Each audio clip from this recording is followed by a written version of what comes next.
Class आपकी शुरू हो चुकी है।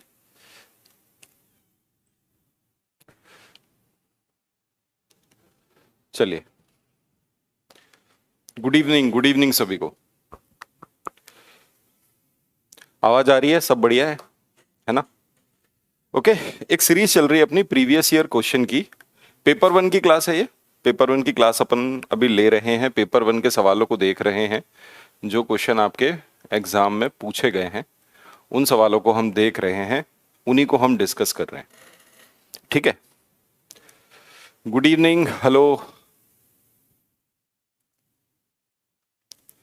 Good evening to all. ठीक है, झारखंड से राम राम, आपको भी राम राम, है ना? दिल्ली से हमारा राम राम। चलिए शुरू करते हैं आपकी क्लासेस को। वही सिलसिला है, सवाल लेके आया हूं मैं, प्रीवियस ईयर पेपर्स हैं, ज़रूर पढ़िए उनको, उनको सॉल्व करिए और पेपर के पैटर्न को समझिए कि ऑनलाइन एग्जाम में पेपर का पैटर्न किस तरीके से थोड़ा बदलाव किया गया, पेपर में किस तरीके के क्वेश्चन पूछे जा रहे हैं, क्या सिलेबस है। सिलेबस तो आपको पता ही है, अगर आप पहली क्लास देखेंगे, जो हमारी सीरीज की पहली क्लास है, उसमें मैंने सिलेबस को प्रॉपर डिस्कस भी किया है आपका। हाँ जी, गुड इवनिंग। ओके, तो प्रीवियस ईयर को पढ़ना बहुत जरूरी है। इसी के इर्द गिर्द सवाल आपके पेपर में देखने को मिलेंगे। मैं ये तो नहीं कह रहा सब सवाल रिपीट होते हैं, लेकिन पैटर्न रिपीट होने लग रहा होता है, उसी के इर्द गिर्द सवालों को बनाया जाता है। सीटेट हमेशा आपके सिलेबस के अकॉर्डिंग ही क्वेश्चन देता है। जो आपके, अगर मैं प्राइमरी लेवल की बात करूं, फर्स्ट पेपर की बात करूं, तो वहां पर आपका सिलेबस जो 3rd to 5th है, अप टू 5th जो सिलेबस है मैथ का, उसके जो चैप्टर्स हैं वहीं से आपके क्वेश्चन देखने को मिले हैं। लेकिन कुछ सवाल 6th 7th की एनसीईआरटी के भी आपको देखने को मिलते हैं। जैसे सिमिट्री है, 5th क्लास में उतना डिटेल में नहीं है, लेकिन रोटेशनल सिमिट्री आपको कहाँ देखने को मिल जाती है? वो आपके 6th 7th क्लास में है, वही आपको प्राइमरी में भी देखने को मिले। कुछ सवाल हैं जो थोड़े चेंजेस किए गए सवालों पे। ठीक है, फटाफट अपन शुरू करते हैं आपकी क्लास को, आपके सवालों को, और देखते हैं, इवेल्युएट करिए कैसी तैयारी चल रही है आपकी। उससे पहले एक छोटी सी इंफॉर्मेशन है, करियर विल पे एक सुपर टेट का बैच आया हुआ है, तो आपके कोई दोस्त हो या कोई भी जो सुपर टेट की तैयारी करना चाहते हैं, उत्तर प्रदेश में होने वाला सुपर टेट प्राइमरी एग्जाम, उसका बैच आया हुआ है। 3 तारीख से रजिस्ट्रेशन उसके ओपन हुए हैं और 8 तारीख से उसकी क्लासेस शुरू हो जाएंगी। 1299 इसकी फ्लैट अभी फीस है। ठीक है, चलिए हम अपने सवालों पे बढ़ते हैं, अपने सवालों को देखते हैं और शुरुआत करते हैं पहले सवाल से। तो सवाल नंबर 1 ये रहा आपके सामने। पहले तो क्वेश्चन को अच्छे से पढ़िए और पढ़ने के बाद कोशिश करिए उसको सॉल्व करने की और जल्दी आंसर देने की कोशिश करिए। इस तरह का सवाल हम कर चुके हैं, देख रहे हो, ये सवाल हम पहले भी कर चुके हैं। ठीक है, प्रीवियस ईयर क्वेश्चंस को हम देख रहे हैं। क्वेश्चन को पढ़िए। एक वर्ग है जिसकी सीमा क्या है? 18 सेंटीमीटर की, मतलब उसका जो पेरीमीटर है, उसकी जो बाउंड्री है वो कितनी है? 16 सेंटीमीटर की है।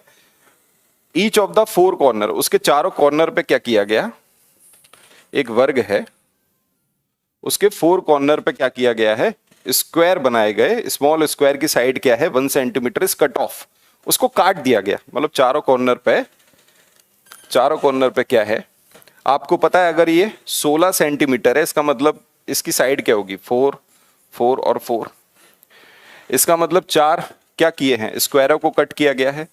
एक स्क्वायर ये कट कर दिया गया, एक स्क्वायर ये कट कर दिया गया, एक स्क्वायर ये और एक स्क्वायर ये। ठीक है भाई, इन स्क्वायर को कट कर दिया गया है। तो what will be the length of the boundary of the remaining figure? जो बचा हुआ फिगर है उसकी बाउंड्री क्या होगी? पहली बात तो पेरीमीटर चेंज नहीं होगा, पेरीमीटर क्या रहेगा? सेम रहेगा। जो परिमाप है पेरीमीटर, वो क्या रहेगा? वो सेम रहेगा। ठीक है, हम देख लेते हैं सेम है कि नहीं। ये सेम रहेगा, समान रहेगा। क्लियर है? ये पॉइंट समझ में आ रहा है? तो अगर मैं इसको कट भी कर देता हूं तो आप बताओ 1 सेंटीमीटर 1 सेंटीमीटर, ये टोटल क्या है? 2 सेंटीमीटर। इसका मतलब ये 2 बचा, ये कट हो गया। कुछ ऐसा बन रहा होगा, इसी तरीके से बना होगा। अगर ये 2 है तो ये भी 2 है, ये भी 2 है तो ये भी 2 है, क्योंकि 1 सेंटीमीटर इधर से गया, 1 सेंटीमीटर इधर से चला गया। ऐसे ही आप देखोगे एक इधर से एक इधर से, तो ये 2 बचा। तो आपको पता है ये जो लंबाई है वो भी 1 सेंटीमीटर है, ये जो लंबाई है वो भी 1 सेंटीमीटर है। तो आपको पता चल रहा है कि सर ये भी 2 है, अगर ये 2 है तो ये भी 2 है, ये भी 2 है और ये भी 2 है। सबको आपस में जोड़ दोगे, अगर मैं इसकी लंबाई की बात कर रहा हूं, इसकी बाउंड्री की बात कर रहा हूं, तो भाई क्या देखना है, इस पॉइंट से अगर अपन शुरुआत करेंगे, ये पूरा इसका परिमाप होगा, ये इसकी जो पूरी लंबाई है, इसको जब भी अपन जोड़ेंगे तो क्या आ रहा है, 16 सेंटीमीटर। इसका मतलब जैसा कि मैंने कहा कि परिमाप आपका क्या हुआ, सेम हुआ, जो इसका था वही इसका भी रहा। आंसर क्या है, 16 सेंटीमीटर सवाल का उत्तर है। ठीक है, कोई है बच्चा जिसका अलग आंसर आया हो? 12 सेंटीमीटर नहीं भाई, 12 सेंटीमीटर नहीं होगा, गलत कर रहे हो आप। आंसर क्या है, 16 सेंटीमीटर। क्लियर है? चलिए आगे बढ़ते हैं अगले सवाल को। ये लीजिए अगला सवाल, ये तो बेहद आसान सवाल है, ये सवाल तो बेहद आसान है, एक फ्रैक्शन का क्वेश्चन है, ये भिन्न का सवाल है। इस सवाल को देखो कितना आसान है। 2/3 मतलब 2/3 प्लस इसमें कुछ जोड़ दिया डैश, इजिकल टू कितना हो गया, 11/12, 11/12। बताइए, बहुत ही सिंपल क्वेश्चन है, हाँ या ना? क्या होगा बताओ, इसकी जगह तुम कुछ भी मान लो, इसकी जगह a मान लो, तो a इजिकल टू क्या हो गया, 11/12 माइनस 2/3, है कि नहीं?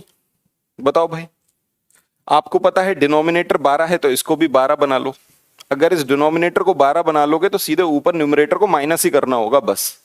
तो अगर इसको 12 बनाना है, 4 का मल्टीप्लाई इधर, 4 का मल्टीप्लाई इधर, तो 11 में से 8 चले गए, नीचे आ गया टोटल 12। आंसर क्या हो गया, 3/12। ऑप्शन देखो कौन सा है 3/12, कौन सा ऑप्शन है? सी ऑप्शन है आपका, 3/12। ये लिखने का तरीका कुछ ऐसा है इनका कि आपको लग रहा है पता नहीं क्या पूछा जा रहा है। ये लिखने का तरीका थोड़ा अलग है और कुछ भी नहीं है, समझ पा रहे हो? केवल लिखने का तरीका ऐसा है कि आपको लग रहा है कि पता नहीं कुछ अलग ही पूछा जा रहा है, या सवाल थोड़ा डिफरेंट आपको नजर आ रहा है। क्लियर है?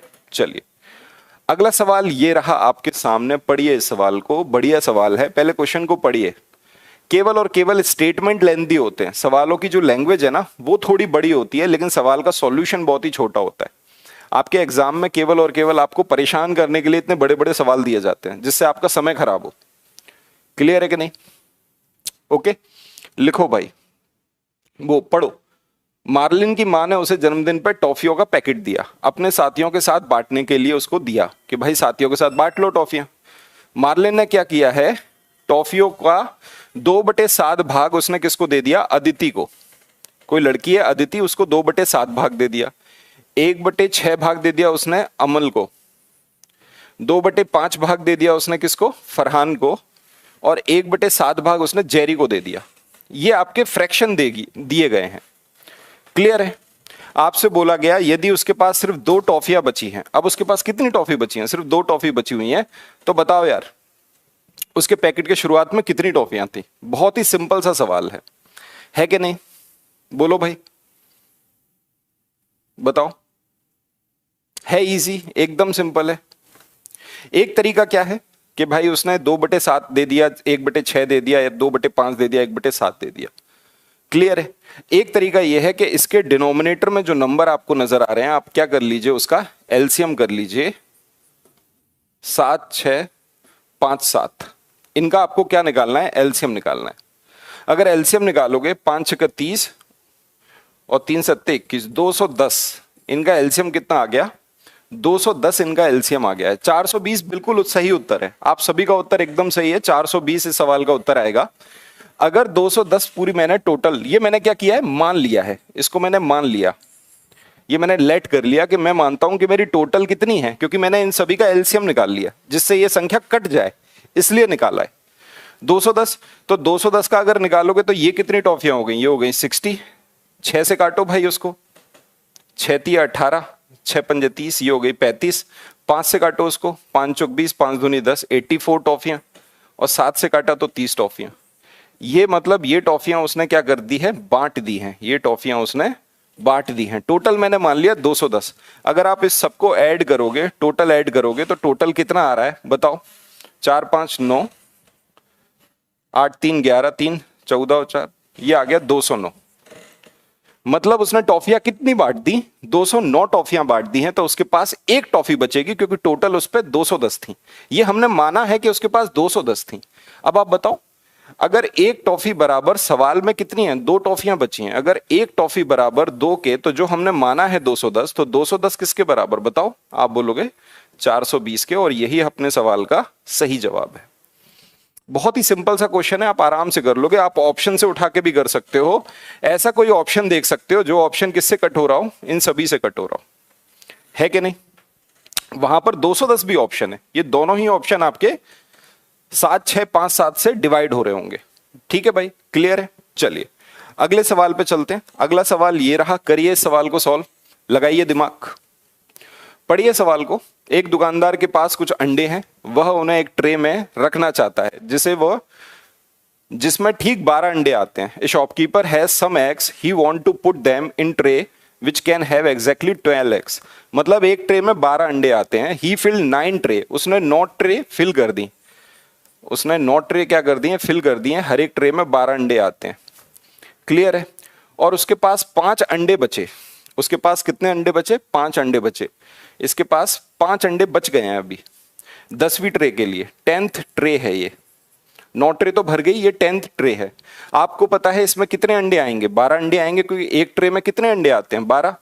अगर उसके 5 अंडे बच गए हैं, अब सवाल क्या है? सवाल ये है, how many more number of egg does he need to so that no egg is left out after completing the 10th tray. मतलब उसे कितने और अंडे चाहिए जिससे वो 10वीं ट्रे को भर दे? तो आप खुद बताओ, 5 अंडे उसके पास हैं, 12 अंडे आते हैं, तो उसको कितने और अंडे? 7 अंडे और चाहिए, बस यही सवाल है। क्या है इस सवाल का उत्तर? सी ऑप्शन 7 है भाई। सिंपल सवाल है, इजी सवाल है। अभी तक तो आपको आसान लग रहा होगा, एकदम उड़ाने वाले सवाल हैं ये। ठीक है भाई, बढ़ते हैं आगे, अगले सवाल को पढ़ते हैं। पढ़िए इस सवाल को। सविता एटीएम में कुछ रुपए निकालने गई। Savita went to ATM to withdraw some money. उसने 2000 रुपए के 5 नोट, 500 रुपए के 4 नोट और 100 रुपए के 9 नोट निकाले।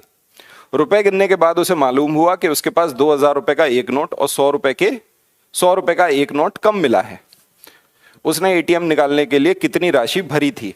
सवाल समझ में आ गया? इंग्लिश में आप सवाल को पढ़ रहे हैं कि उसने क्या किया है। उसने 5 नोट तो 2000 रुपए के निकाले, 5 नोट उसने 2000 के निकाले हैं। इसका मतलब उसके पास टोटल कितने हो गए? 10,000 रुपए हो गए। ये हो गए 10,000। 9 नोट उसने 100 के निकाले हैं, 4 नोट उसने 500 के निकाले हैं, तो 4 नोट उसने 500 रुपए के निकाले, तो भाई कितने हो गए? 2000 हो गए। 9 नोट उसने 100 रुपए के निकाले, तो उसके पास कितने हो गए? टोटल जोड़ दिया तो 12,900 रुपए उसके पास हैं। लेकिन उसने देखा कि उसके पास कितने कम हैं। उसने काउंट किया और उसने देखा कि उसके पास 2000 का 1 नोट कम है और 100 रुपए का 1 नोट कम है। इसका मतलब 2100 रुपए की कमी है उसके पास। अगर ये 2100 रुपए होते तो आपसे पूछा गया है कि भाई उसने कितना अमाउंट फिल किया था। देख रहे हो, एटीएम से कम पैसे निकले हैं, तो 2100 रुपए और निकलने चाहिए थे। टोटल आंसर आ गया कितना? 15,000 रुपए। सवाल बहुत ही सिंपल है, बहुत ही इजी है, और इस सवाल को आप बहुत जल्दी सॉल्व कर सकते हो। आंसर है इसका सी। सभी का आंसर सी आ रहा है? महोदय सी को लॉक कर दिया जाए। ठीक है बेटा, लॉक कर दिया। मंडे से बेटा क्लासेस होगी, अगले वीक से हिमांशी मैम की एप्लीकेशन पे क्लासेस होंगी आपकी। ठीक है, ओके, डन है। आगे बढ़े, अगले सवाल को देखें। ये लीजिए अगला सवाल, ये रहा आपके सामने। करिए इस सवाल को सॉल्व। पहले पढ़िए इस सवाल को। ऐसे ही बहुत ही सिंपल सिंपल से सवाल आते हैं जिनको आपको एक जल्दी जल्दी सॉल्व करना है। अब इनको जैसे ही आपको ये दिख रहा है, कई बच्चों को लग रहा है सर ये सवाल बड़ा आसान है। अगर सवाल आसान है ना तो उसको और जल्दी सॉल्व करो। ठीक है, पढ़ो भाई एक सवाल। कैसा सवाल है ये? अनु ने 2 किलो 500 ग्राम लड्डू खरीदे, 3 किलो 250 ग्राम जलेबी खरीदी और 4 किलो उसने रसगुल्ले खरीदे एक मिठाई की दुकान से। The shopkeeper packed everything together in the box. उसने एक बॉक्स में सबको पैक कर दिया। मैक्सिमम कैपेसिटी उस बॉक्स की कितनी है? 750 ग्राम है। तो बताओ कितने बॉक्स की जरूरत है सबको पैक करने के लिए? आप एक बात बताइए, अगर आप देख पा रहे हैं कि भाई मुझे नंबर ऑफ बॉक्स निकालना है, तो मुझे समझ में आ रहा है कि टोटल क्वांटिटी जो है, इन सबकी मिला के जो टोटल क्वांटिटी है, उससे मैं क्या करूंगा? क्वांटिटी इन वन बॉक्स, एक बॉक्स में जो क्वांटिटी होगी उससे मैं इसको डिवाइड कर दूंगा, जिससे मेरा क्या निकल के आ जाएगा, नंबर ऑफ बॉक्स। मुझे पता चल जाएंगे बॉक्स हैं कितने। है बहुत ही सिंपल सवाल, आपको सबको जोड़ लेना है। आप देख पा रहे हो भाई, लेकिन आप समझ रहे हो कि यहां पर जो यूनिट है उसको आपको सेम करना होगा। अगर हर बॉक्स में 750 ग्राम आ रहा है तो इसको भी ग्राम में बदलो। तो ये कितना हो गया, 2500 ग्राम। लड्डू कितने हो गए, 2500 ग्राम लड्डू हो गए। जलेबियां कितने की हो गई, 3 किलो 250 ग्राम। और आपके रसगुल्ले 4 किलो, तो मतलब 4000 ग्राम। इन सबको आप जोड़ दोगे 9750, ये आपकी टोटल क्वांटिटी आ रही है भाई। इस टोटल क्वांटिटी को 9750 को डिवाइड कर दोगे, क्योंकि मैंने इसको ग्राम में चेंज कर लिया और नीचे है 750 ग्राम। बस भाई डिवाइड कर दो, आंसर आ गया। है सिंपल, आसान है। सभी का आंसर कितना आ रहा है, आप बोलोगे सर 13। कितने बॉक्स की आवश्यकता होगी, 13 बॉक्स की आवश्यकता होगी। क्लियर है। बस छोटी सी बात आपको समझनी है कि सभी को ग्राम में चेंज करना पड़ेगा, यूनिट में चेंज करना पड़ेगा। अगर इसको तुम किलो में चेंज कर रहे हो तो सबको किलोग्राम में चेंज करो। आ रही है बात समझ में, इनको आपको किलोग्राम में चेंज करना पड़ेगा, है कि नहीं। ठीक है, डन है। चलिए भाई अगला सवाल, ये रहा आपका अगला सवाल। इस सवाल को पढ़िए। ऐसा सवाल पहले भी हम कर चुके हैं, आपकी जो सीरीज चल रही है उसमें हम ऐसे सवालों को पढ़ चुके हैं कि भाई 4 ट्रैफिक लाइट है of a cross road change after 30 second, 45 second, 1 minute, 75 second respectively. एक चौराहे पर लगी 4 ट्रैफिक बत्तियां क्रमशः हर 30 सेकेंड, 45 सेकेंड, 1 मिनट और 75 सेकेंड के बाद बदल जाती हैं। ठीक है। इफ दीज लाइट, यहां पे लाइट आना चाहिए, if these light change simultaneously eight कितने बजे, 1:35 PM पर ये लाइट बदली थी। तो आपसे पूछा जा रहा है कि अगली बार लाइट साइमल्टेनियसली कब बदलेंगी, ये आपका सवाल है। सवाल को पढ़ के हमें बात समझ में आ गई है कि हमको यहां पे क्या करना होगा, इनका एलसीएम निकालना होगा। हमको क्वेश्चन में दे रखा है 30 सेकेंड, 45, 1 मिनट का 60 सेकेंड और 75 सेकेंड। हमको इनका बेटा एलसीएम निकालना होगा, और कुछ नहीं है। अब इनका तुम एलसीएम निकालोगे, कैसे निकालोगे बताओ। एक तरीका क्या होता है, बहुत ही सिंपल सा तरीका है। सबसे बड़ा ऐसा नंबर देखो जो इन चारों को डिवाइड करे। अगर 4 नहीं हो रहे तो कम से कम कोई 3 तो डिवाइड ही होते हो। आप देख रहे हो सब 15 से ये चारों ही डिवाइड हो रहे हैं। हमने ले लिया 15 और 15 से इन चारों को डिवाइड कर दिया। इसको किया 5 बार, इसको किया 4 बार, इसको किया 3 बार, इसको किया 2 बार। अब देखो कुछ कॉमन नजर आ रहा है इनमें, तो आप बोल रहे हो सर यहाँ पे 2 है, यहाँ पे 4 है, तो मैं 2 से फिर डिवाइड कर दूं। मैं यहाँ लिखता भी जा रहा हूं साथ ही साथ। 2 हटाया, इसको किया तो 2 बचा। 5 दूनी 10 और 30, ये भी हो गया 30। इसका मतलब एलसीएम निकल के आ गया 900। ये सारे सेकंड में थे, तो इसका मतलब क्या हो गया, 900 सेकंड। क्या निकल के आ गया, 900 सेकंड। बेटा आप 900 सेकंड को किस में बदलोगे, मिनट में। तो 900 से डिवाइड कर दोगे 60 का, आपका आ गया 15 मिनट निकल के। तो इसका मतलब 15 मिनट के बाद ये सारी लाइट एक साथ जलेंगी। तो भाई कितना हो रहा है, 1:35 हो रहा है, 15 मिनट और ऐड कर दो। इसका मतलब 1:50 PM पर अब ये लाइट एक साथ जलेंगी। हमने क्यों किया, क्योंकि उनको एक साथ जलाना था। ऐसा सवाल आपके पेपर में आ सकता है दोबारा। ठीक है, तो मुझे लगता है कि कहीं कोई दिक्कत नहीं होगी, आप आसानी से इस सवाल को सॉल्व कर सकोगे। क्लियर है, बी ऑप्शन है, सभी का आंसर बी आ रहा है। अगला सवाल ये रहा आपके सामने, पढ़िए इस सवाल को। ये सवाल अच्छा है, इस सवाल का उत्तर बताइए। ये थोड़ा सा अच्छा सवाल है, यहां पर थोड़ा सा देखना पड़ेगा, इस क्वेश्चन को अच्छे से पढ़ना पड़ेगा। बताइएगा भाई, पढ़िए इस सवाल को। इस सवाल में क्या है कि एक है रे और एक है रीना। इन्होंने ईंटों को एक दूसरे पे क्षैतिज रूप से, मतलब हॉरिजॉन्टली इन्होंने रखा है। मतलब इस तरीके से इन्होंने ईंटें व्यवस्थित की हैं हॉरिजॉन्टली। ऐसे ये ईंटें लगा रही हैं एक के ऊपर एक हॉरिजॉन्टली। ठीक है, हॉरिजॉन्टली ये ईंटों को बिछा रही हैं। ओके, तो आपसे पूछा गया है कि भाई उनकी लंबाई दी गई है। If length, width and height, प्रत्येक ईंट की लंबाई, चौड़ाई और ऊंचाई दे रखी है। बट ये बेटा किस में दे रखी है, इंच में दे रखी है। एक लंबाई, लेंथ कितनी है 6 इंच, हाइट कितनी है उसकी, विड्थ कितनी है 3 इंच, और उसकी चौड़ाई कितनी है, हाइट कितनी है, लंबाई, चौड़ाई और ऊंचाई, ऊंचाई है 3 इंच। ठीक है भाई, क्लियर है कि नहीं, आ रहा है समझ में। ठीक, अब आपसे बोला गया है how many rows of the brick will be required to create a 3.5 metre wall. मतलब आपको एक वॉल बनानी है जो 3.5 मीटर ऊंची होगी, मतलब ऊंचाई उसकी 3.5 मीटर होगी। तो बताओ भाई कितनी रो की आवश्यकता होगी, एक के ऊपर एक कितनी रो लग जाएंगी। ये है आपका सवाल, बहुत ही सिंपल सा क्वेश्चन है, बताइए। देखो भाई कितनी रो की आवश्यकता होगी बताओ। अब आप एक बात समझ पा रहे हैं कि आपकी जो दीवार है उसकी ऊंचाई है 3.5 मीटर और यहां पर यूनिट दी है इंच, यहां पे यूनिट दी है मीटर। तो पहली बात तो आपको समझना होगा मीटर और इंच का फर्क।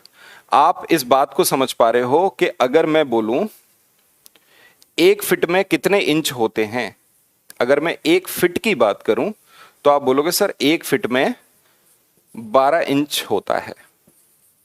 1 फीट में कितना होता है, 12 इंच के आसपास होता है। क्लियर है। और अगर आपसे बोला जाए कि भाई 1 मीटर में कितने फीट होते हैं तो आप बोलोगे 3 फीट और 3 इंच के आसपास आपका किस में होता है, 1 मीटर में। तो आपको क्या करना है, सबको इंच में कन्वर्ट करना है, क्योंकि यूनिट सबकी एक साथ ही चेंज करनी पड़ेगी, यूनिट अलग नहीं हो सकती। आप बोलते हो कि सर 1 फीट में 12 इंच होते हैं और 1 मीटर में 3 फीट 3 इंच के आसपास होता है। तो आपने क्या किया, 12 का मल्टीप्लाई कर दिया। तो देखो 12 तिया 36, कितना हो गया 39.6 के आसपास ये हो रहा है। 39.6 इंच 1 मीटर में कितना हो गया, आप बोलोगे सर 39.6 इंच के आसपास आपका हो रहा है ये 1 मीटर में। क्लियर है। ये तो क्या हो गई, ये हो गई आपकी किसकी लंबाई, उस दीवार की लंबाई। अब आपको कुछ नहीं करना, ये दीवार की ऊंचाई है और ब्रिक की ऊंचाई कितनी है 3। बस बेटा इससे 3 का डिवाइड कर दो, नंबर ऑफ रोज आपको पता चल जाएंगे। बताओ क्लियर है। अच्छा 3.5 भी है, ओके। तो 3.5 का भी मल्टीप्लाई करना पड़ेगा। 3.5 भी है क्योंकि 1 मीटर है ना, दीवार तो 3.5 मीटर की है, तो 3.5 मीटर इंटू 39.6 इंच अपॉन 3। बस ये इस सवाल का उत्तर होगा। आप बताओ, आपने इसको इससे कट किया, ये कितना आ रहा है 13.2 के आसपास, और 13.2 का इससे मल्टीप्लाई करोगे। आप तो राउंड फिगर ले लो, आप तो 13 मान लो। 13 पंजे 65 का 5 हासिल आ गई 6, 13 3 39 और 6 45 पॉइंट समथिंग कुछ आ रहा होगा, और इससे ज्यादा ही आ रहा है 45.5 समथिंग। आ रही है बात समझ में, 45.5 समथिंग से थोड़ा ज्यादा ही आ रहा है, और यहां पे आपको अप्रॉक्स वैल्यू निकालनी है। आंसर क्या होगा 46। इसका मतलब कितनी रो की आवश्यकता है 46 की। देखो सवाल में हमने क्या किया है, ये सवाल अच्छा था। सवाल में हमने ये किया कि भाई सबसे पहले ये देखा कि 1 मीटर में कितने इंच होते हैं, तो आपने देखा भाई 3 फीट 3 इंच होते हैं। अगर मैं 3.5 मीटर को देखूं, आपको मैं बोलूं कि भाई 3.5 मीटर में कितना होगा, तो आप बोलोगे 3.5 इंटू, क्योंकि टोटल को मैंने क्या बना लिया, इंच बना लिया, तो 39.6 इंच ये आपका हो गया 3.5 मीटर का। क्लियर है भाई। बस इससे डिवाइड कर दिया हमने ब्रिक की ऊंचाई से 3 से, तो आपका आंसर आ गया। क्लियर है। और तुक्का मार रहा था तुमने, तुम्हारा तुक्का सही निकल गया, अरे वाह यार क्या बात है। सवाल बढ़िया है, सवाल अच्छा है। केवल और केवल इस सवाल में क्या है, सिर्फ मीटर को इंच में बदलना है और कुछ भी नहीं है। तो आपको पता होना चाहिए, ये मेजरमेंट क्वेश्चन का सवाल है, यहां पे आपको पता होना चाहिए 1 मीटर में कितने इंच होते हैं, या 1 फीट में कितने इंच होते हैं, तो 1 मीटर में कितने फिट होते हैं, ये सब आपको जानकारी होनी चाहिए। इसी तरीके का सवाल आपके पेपर में पूछा जा सकता है। थोड़ा सा आपको टफ लगा होगा ये क्वेश्चन, क्यों, क्योंकि मैट्रिक यूनिट को चेंज करना था और कुछ भी नहीं था। इस क्वेश्चन में कुछ भी नहीं था, सिर्फ मैट्रिक यूनिट को चेंज करना था। सबको इंच में हमने कन्वर्ट किया है, बस ये है और कुछ नहीं है। ठीक है, ऐसा ही सवाल आपके पेपर में आ सकता है जो आपका समय थोड़ा सा ले लेगा। आओ भाई इस सवाल को पढ़ते हैं। कैसा है ये सवाल, पढ़ो सवाल। 3 जुलाई को रमा को एक पैकेट फेंकने से पहले उस पर दी गई जानकारी पढ़ती है। Rama read the following detail on a packet before throwing it. उसको फेंकने से पहले उस पर उसने डिटेल पढ़ी। ऑन 3 जुलाई 2021 उसने कब पढ़ी डिटेल? 3 जुलाई 2021 को उसने डिटेल पढ़ी। और डिटेल में क्या लिखा था कि जो डेट ऑफ पैकिंग है वो कितनी है? 10 जनवरी 2021। मतलब वो 10 जनवरी 2021 को बनी है। उसकी पैकेजिंग डेट क्या है? 10 जनवरी 2021। ये उसकी पैकेजिंग डेट है, मतलब ये प्रोडक्ट इस दिन पैक हुआ होगा।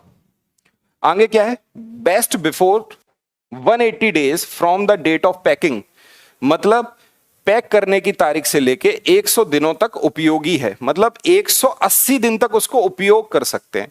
भाई 180 दिन का मतलब क्या है? आप मोटा मोटी तौर पे समझ पा रहे हो? 180 दिन का मतलब 6 महीने, 6 मंथ है कि नहीं? अगर मैं 6 महीने जोड़ दूं तो जनवरी, फरवरी, मार्च, अप्रैल, मई, जून, जुलाई, कहां तक आ रहा है? जुलाई तक। इसका मतलब ये 10 जुलाई तक इसका प्रयोग किया जा सकता है। 10 जुलाई 2021 तक इसका यूज किया जा सकता है इस प्रोडक्ट का। यह है सवाल। अब आपसे बोला गया which of the following statement is correct. पढ़ो भाई। फेंक देना चाहिए क्योंकि सामान के खराब होने की तिथि गुजर चुकी है। आपको सामान इसको कब मिला? 3 जुलाई को। इसको सामान तो 3 जुलाई को मिला है। 3 जुलाई 2021 को इसको सामान मिला है, तब इसने इसकी डेट पढ़ी है। तो अभी तो पैकेजिंग की अभी तो निकली नहीं है एक्सपायरी डेट, तो पहला तो गलत हो गया। दूसरा क्या है? 1 सप्ताह के लिए और उपयोग कर सकती है, ये वाला ऑप्शन आपका सही हो गया। She can still use the packet for almost 1 more week. वह पैकेट का इस्तेमाल तकरीबन 1 सप्ताह के लिए और कर सकती है। बी ऑप्शन आपका सही है। अब यार ये क्वेश्चन कितना सिंपल है तुम बताओ। मैं आपको बोल रहा हूं आपके पेपर में जो सवाल आने वाले हैं उनकी लैंग्वेज थोड़ी सी कैसी होगी? टिपिकल लैंग्वेज होगी, बस उसको समझ के सॉल्व करना होगा। अगर आप फोकस के साथ प्रॉपर तरीके से सवाल को अच्छे से नहीं पढ़ोगे ना, तो फिर आपको सवाल ऐसा लगेगा पता नहीं क्या पूछा है, और आप जल्दबाजी में गड़बड़ कर जाओगे। है बहुत सिंपल। क्लियर है? चलिए अगले सवाल पे चलते हैं। ये रहा अगला सवाल। इस सवाल को पढ़ो, क्या लिखा है इस सवाल में देखो। अध्यापिका बच्चों को कुछ वस्तुएं देती है जिनमें एक माचिस, एक बॉल, एक किताब, एक स्टील का ग्लास और एक रस्सी शामिल है। ठीक है। फिर वह उस वस्तुओं को पहचानने के लिए कहलाती है, मतलब उनको कहती है कि भाई इनको पहचानो। ठीक है। जिनमें सबसे ज्यादा कोने हैं, मतलब जिसके सबसे ज्यादा कोने हैं, जिसमें सबसे ज्यादा एजेस हैं। आपको यही सवाल किया है। नंबर ऑफ कॉर्नर्स, किसमें सबसे ज्यादा कॉर्नर हैं? क्या क्या दिया है उसको? एक मैच बॉक्स, एक बॉल, एक बुक, एक स्टील ग्लास और एक रोप। अब आपसे बोला गया है which of the following statement is correct. कौन सा स्टेटमेंट सही है? पढ़िए इस स्टेटमेंट को। चारों स्टेटमेंट आपके सामने हैं। चुनाव किया जाना चाहिए क्योंकि दी गई वस्तुओं में रस्सी सबसे लंबी है। यह ऑप्शन लग रहा है आपको कि रस्सी सबसे लंबी है। बात कॉर्नर की हो रही है और रस्सी सबसे लंबी है, यह तो गलत है। दूसरा भाई किताब का चुनाव किया जाना चाहिए क्योंकि इसमें माचिस से ज्यादा कोने हैं, यह तो गलत बात है। यह ऑप्शन भी नहीं लग रहा। चुनाव किया जाना चाहिए क्योंकि दोनों को किनारों, सतह और कोनों के आधार पर एक ही श्रेणी में वर्गीकृत किया गया। किस किस को? माचिस और किताब को। तो आपका थर्ड स्टेटमेंट सही है। पहली बात, आपको पता है कि भाई ये कोने क्या होते हैं? कॉर्नर्स का मतलब क्या है? कॉर्नर्स का मतलब ही क्या है बताओ। ठीक है। हम एक बात समझ रहे हैं, आपको ग्लास भी तो दे रखा है, रोप भी दे रखी है, मैच बॉक्स, बॉल और बुक और स्टील का ग्लास। लेकिन हम देख पा रहे हैं कि माचिस और किताब के जो कोने हैं वो तकरीबन कोने, किनारे और सतह बराबर हैं, आधार पर एक ही श्रेणी में वर्गीकृत किया गया है। कैसे समझोगे आप इसको? ऐसे समझोगे कि अगर मैं क्या करूं, मैं आपके सामने एक बॉक्स बनाऊं। ये है आपका बॉक्स। मैं किसी भी शेप का बना दूं, मैं इसको क्यूबॉइडल शेप का बना दूं या क्यूब शेप का बना दूं, ये लो, तो आप क्या बोलोगे? ये क्या है? घन है एक, ये एक क्यूब है, ये बॉक्स है। चाहे बॉक्स क्यूब के शेप में हो सकता है, क्यूबॉइडल हो सकता है, तो ये क्यूबॉइडल भी हो सकता है। क्यूबॉइड मतलब घनाभ, और ये घन हो सकता है। ठीक है। अब यहां पर क्या होते हैं? एक तो होते हैं आपके फेसेस, फेसेस को मतलब होता है फलक। एक होते हैं आपके एजेस, एजेस का मतलब होता है आपके कोने, या आप इसको कहते हो किनारे, किनारे। और एक होता है आपका वर्टाइसिस, जिसको आप कॉर्नर भी कह रहे हो। ये क्या है आपके कोने, जिनको आप शीर्ष भी कहते हो। तो अगर आपसे सवाल किया जाए, क्वेश्चन आता है पेपर 2 में, पेपर 1 में तो नहीं आता, लेकिन पेपर 2 में ये सवाल आता है कि बताओ भाई इसके कितने फेस होंगे। तो आप देख पा रहे हो कि सर इसके फेस कितने होंगे, एक है, ऊपर 2 है, एक इधर है, एक इधर है, एक नीचे और एक पीछे है। तो इसके 6 फेस हैं, और इसके भी कितने फेस हैं, 6 फेस हैं। आपको दोनों के कितने फेस नजर आ रहे हैं, 6 फेस नजर आ रहे हैं, है कि नहीं। अगर मैं बात करूं एजेस की, एजेस के पहले आप कोने देखिए, अगर इनके कोनों को देखोगे तो ये हैं इनके कोने, और कुल मिला के कितने कोने हैं बताओ। यहां भी 12 हैं और यहां भी 12 हैं, दोनों में 12-12 कोने हैं। और अगर इन कोनों को मिलाने वाली जो लाइन है ना, वो एजेस कहलाती है। 1 2 3 4 5 6 7 8 9 10 11 12। यहां पर कितने हैं एजेस, 12। अगर यहां 12 है, कोने यहां पे 8 हो गए, सॉरी, कोने कितने होंगे, 8 होंगे, क्योंकि इसमें भी 8 हो गए, इसमें भी 8 हो गए, तो ये भी 8 हो गए, ये भी 8 हो गए, और ये कितने हो गए, 12 हो गए। ये बात किसकी कर रहा हूं मैं, बॉक्स की बात कर रहा हूं, क्यूब और क्यूबॉइडल शेप की। एक फॉर्मूला आपने पढ़ा है ज्योमेट्री के अंदर, जिसको अपन बोलते हैं आयलर फॉर्मूला। इसको यूलर फॉर्मूला भी कहा जाता है, मतलब यूलर आयलर, जैसा पढ़ना हो वैसा पढ़ लो। ये फॉर्मूला क्या कहता है, ये कहता है F plus V is equal to E plus 2। ये फॉर्मूला क्या कहता है, इसको आप ऐसे भी पढ़ते हो, v plus F minus E is equal to 2। तो ये डिनोट किसको कर रहा है बताओ, v डिनोट कर रहा है वर्टाइसिस को, f डिनोट कर रहा है फेसेस को, और e डिनोट कर रहा है एजेस को। अगर आप इनको रखोगे तो इनकी वैल्यू 2 ही आएगी। जैसे मैंने वर्टाइसिस में कितना रखा, 8, फेस में कितना रखा, 6, और एजेस में कितना रखा, 12। इनका डिफरेंस 2 के बराबर ही होगा। अगर 2 नहीं आ रहा, इसका मतलब तुम कुछ गलती कर रहे हो। अगर 2 नहीं आ रहा, इसका मतलब गलती कर रहे हो, ठीक है। तो सवाल तो ऐसा ही पूछा जाएगा, पेचीदा पूछा जाएगा। अगर आपसे मान लो सिलेंडर है, और सिलेंडर है, जैसे मान लो एक बॉल थी, वो स्पेरिकल शेप की है। अब मैं आपसे पूछूं, बताओ यार इसमें कितने फेसेस हैं, कितने एजेस हैं, और कितने वर्टाइसेस हैं। अगर सवाल में ऐसा आ जाए, ये आपको सवाल टिपिकल लगने वाला है। अब ये आपको टिपिकल लगेगा, बताओ मेरे को कितने फेस हैं, कितना क्या है बताओ। इसमें बताओ इसका फेस कितना है, आप बोलोगे सर इसका एक फेस है। एजेस कितनी है, 0। वर्टाइसेस कितनी है, 0। आ रही है बात समझ में। अगर मैं बोलूं भाई इसके फेस कितने हैं, तो आप बोलोगे एक ऊपर, एक नीचे, और एक सामने से जो नजर आ रहा है, इसके 3 फेस हैं।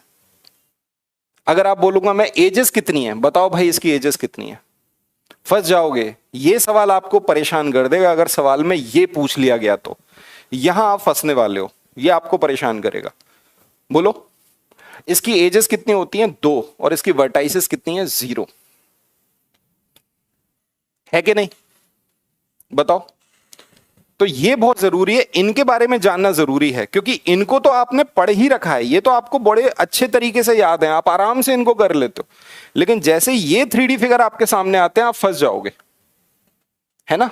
तो आपको सब कुछ पढ़ना है अच्छे से, क्योंकि सवाल तो अभी तो आपको सिंपल लग रहा है कि उसमें एक माचिस का बॉक्स है और एक नॉर्मल बॉक्स है। तो आपको पता है ये तो क्यूबॉइडल शेप के हो गए, तो ये तो दोनों एक जैसे ही नजर आ रहे हैं। इनकी वर्टाइसेस, इनकी एजेस और इनके फेसेस एक जैसे ही नजर आ रहे हैं। लेकिन वो जो ग्लास था स्टील का, वो तो किसका था, सिलेंडर शेप का था। अगर सवाल में ऐसा दे दिया जाए और आपसे उनकी संख्या पूछी जाए, तो आप फंस जाओगे। डन है कि नहीं, क्लियर है। चलिए अगले सवाल पे चलते हैं।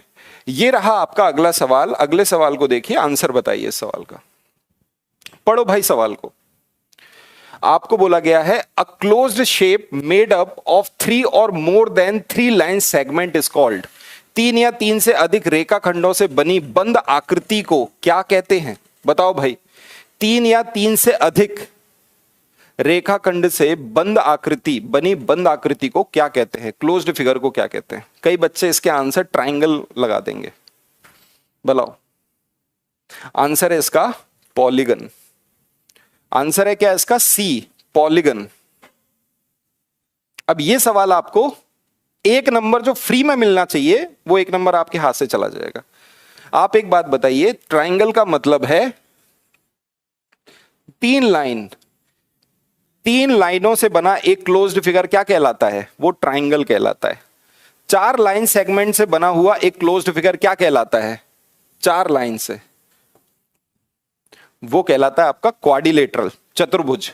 और तीन या तीन से अधिक, तीन या तीन से अधिक लाइन सेगमेंट से कोई भी अगर क्लोज्ड फिगर बनता है तो वो क्या कहलाएगा? वो कहलाएगा पॉलीगन। आपका आंसर है सवाल का पॉलीगन। लेकिन अगर मैं पूछ लूं पॉलीहेड्रन के बारे में कि बताओ भाई बहुफलक क्या होता है, कोई मुझे बता सकता है? बहुफलक, बहुफलक के बारे में बता सकता है कि बहुफलक क्या है, पॉलीहेड्रन क्या है? क्या मुझे बता सकते हो आप लोग?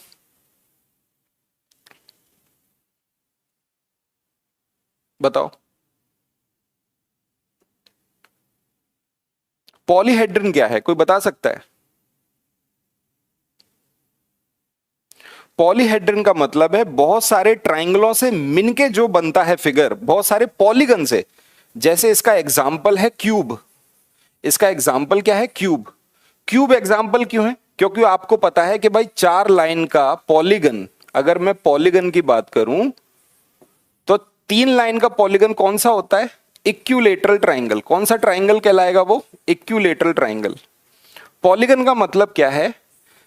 साइड बराबर, एंगल बराबर। ये रेगुलर पॉलीगन कहलाता है जिसकी साइड बराबर है और एंगल बराबर है। चार लाइन का पॉलीगन क्या है? स्क्वायर। तो आपको पता है अगर मैं क्यूब बनाऊंगा, अगर हमने क्यूब बनाया तो आप देख पा रहे हो एक ये स्क्वायर, एक ये स्क्वायर, एक पीछे स्क्वायर, एक इधर स्क्वायर, सामने नीचे। तो ये क्या है? ये पॉलीहेड्रन का क्या है? एग्जाम्पल है। क्यूब क्या है? पॉलीहेड्रन का एग्जाम्पल है। तो आप समझ गए पॉलीहेड्रन का मतलब क्या है? बहुत सारे पॉलीगन मिलके जो फिगर बनाते हैं, बहुत सारे बहुभुज मिलके जो आकृति का निर्माण करते हैं, वो क्या कहलाता है? बहुफलक कहलाता है। क्लियर है?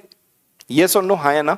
ठीक है, आइए भाई अगले सवाल पे चलते हैं। ये रहा आपका अगला सवाल, पढ़िए इस सवाल को, करिए इस क्वेश्चन को सॉल्व। क्यूबॉइड नहीं है, पॉलीहेड्रन का एग्जाम्पल क्यूबॉइड नहीं है, पॉलीहेड्रन का एग्जाम्पल क्यूब है। क्योंकि किससे बनता है? पॉलीगन से मिलके बनता है पॉलीहेड्रन। ठीक है, आओ भाई इस सवाल पे। अगर वो सवाल में आ जाए, अगली बार आ जाए तो आप उसको सही कर पाओ। इस क्वेश्चन को पढ़ो, बड़ा ही सिंपल सा सवाल है। मुझे नहीं लगता इस क्वेश्चन का आंसर देने में आपको कतई किसी तरह की तकलीफ होगी। कई बड़े कमेंट में बड़े मजे करते हैं बच्चे, है ना? देखो, बिजली की बर्थडे पार्टी में कोई नहीं जाएगा। ठीक है, कोई नहीं, करो, मजे तो चलने चाहिए। मजे कायदे से, मजे नहीं, जीवन में अगर मजे खत्म हो जाएं तो जीवन का क्या सार है बताओ? मजे चलते रहने चाहिए, नौकरी लगे ना लगे लेकिन मजे होने चाहिए जीवन में। ये अच्छा लगता है, ये जरूरी है। जैसे मान लो पापा एक पुरानी शर्ट पहने, कोई दिक्कत नहीं है, 5 साल और पुरानी शर्ट पहन लेंगे। सही बात है। एक छोटे से घर में रहते हो, 10 साल और रह लोगे एक छोटे से घर में। साइकिल चलाते हो, कई सालों तक और साइकिल चला लोगे। लेकिन मजे पूरे होने चाहिए, मजे लाइफ में बंद नहीं होने चाहिए, मजे की जरूरत है। क्या होगा पापा के ज्यादा से ज्यादा? क्या होगा? शर्ट को 10 बार पहनेंगे, जूते वही रहेंगे, फटे पुराने जूते पहनते रहेंगे। क्या फर्क पड़ता है यार? पापा से थोड़ा लेना देना है। घर वालों से अगर लेना देना होता तो पढ़ाई नहीं हो रही होती। लेकिन मजे तो बहुत जरूरी है लाइफ में, मजे करने चाहिए, मजे तो करो, है ना? अब अगर पापा मम्मी को देख के ही आपको मजे आ रहे हैं तो फिर तो मजे ही हैं। फिर कोई आपके जीवन में क्या, फिर तो जलवे ही जलवे हैं आपके। भगवान आपको और मजे दे। ऐसे बच्चों को जो मजे करते हैं, मजे ही मजे करने हैं जिनको। आ जाओ भाई सवाल पे, मजे मत करो, पढ़ लो क्वेश्चन को। पेपर आपका दिसंबर में तय है। आप एक बात समझिए, इतना आप समझ रहे हैं कि आप तैयारी किसकी कर रहे हैं, आप प्रिपरेशन किसकी शुरू करना चाह रहे हैं? क्या एक जॉब की प्रिपरेशन कर रहे हैं या सिर्फ 6 महीने के लिए कोर्स की प्रिपरेशन में लगे हुए हैं आप? दोनों में बड़ा फर्क है। आप एक जॉब के लिए सोच के बैठे हैं ना, तो आपके पास अभी, ये समझिए आपके पास समय ही नहीं है। ये 6 महीने भी कम पड़ जाएंगे। और इसके बाद अगर केवीएस की जॉब आ गई या DSSB की जॉब, अब मान लो, मैं तो आपको कह रहा हूं, अगर आप सीटेट वाले बच्चे हैं, आपने सीटेट दिया दिसंबर में और अगली साल फरवरी में जॉब निकल आई, अगली साल फरवरी में जॉब आ गई, केवीएस की जॉब आ गई, एनवीएस की आ गई, DSSS की आ गई, उससे पहले आ गई तो आप दे ही नहीं पाओगे। लेकिन अगर उससे जॉब आ गई तो फिर क्या करोगे बताओ? मजे हैं? हाँ मजे ही होंगे, उसके बाद 1 महीने में तो ना पेपर निकलेगा, मजे तो होने चाहिए। ठीक है कोई नहीं, आइए भाई सवालों पे।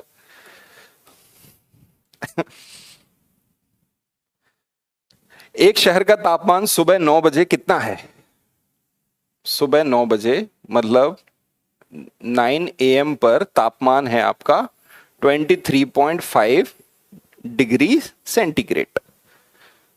यदि प्रत्येक घंटे तापमान कितना घट रहा है? 0.7 घटता चला जा रहा है तापमान। 0.7 तापमान क्या हो रहा है? हर घट रहा है।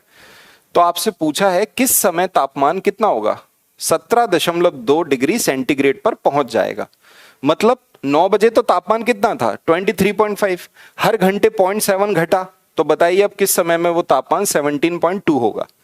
सवाल बहुत ही सिंपल है, आपको पता है कि ये तापमान है और घट के क्या हो गया है? 17.2। आप इसमें से इसको माइनस कर देंगे, कितना आएगा भाई बताओ?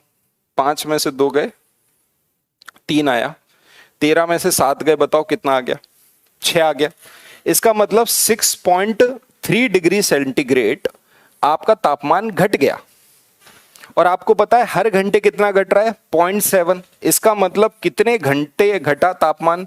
0.7 से इसका क्या कर दोगे? भाग दे दोगे, आंसर आ जाएगा 9 घंटे। इसका मतलब 9 घंटे तापमान घटा है, तभी 23.5 से 17.2 हो गया है। क्लियर है? कितने बजे नोट किया था 23.5? 9 बजे। तो भाई 9 घंटे आगे बढ़ा दो। एक तरीका क्या है कि भाई 3 घंटे जोड़ो, तो आप बोलोगे 3 घंटे के बाद 12 बज जाएगा।